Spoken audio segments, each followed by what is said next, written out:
Hey guys, today I'm going to show you how to add an SPF record on Wix. Before we start, it's important to be reminded that you first need to upgrade your Wix account to a premium one to connect a domain. With that in mind, let's get started. First, go to wix.com and log in your account. This action will lead you to your dashboard, where you will click on your profile icon at the top right corner of your screen. Then this drop-down will appear.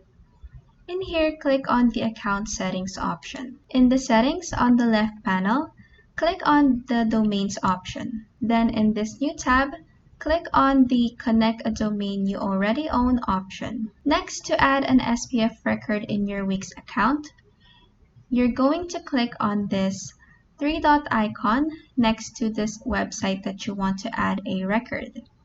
And then in this drop-down menu here, you're going to click on Manage DNS Records.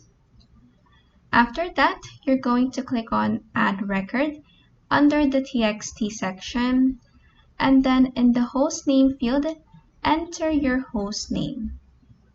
And then in the value field, enter the TXT value that your provider gave you. And then click on Save once you're done.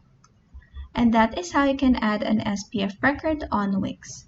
If this video helped you, please like and subscribe for more helpful tutorials.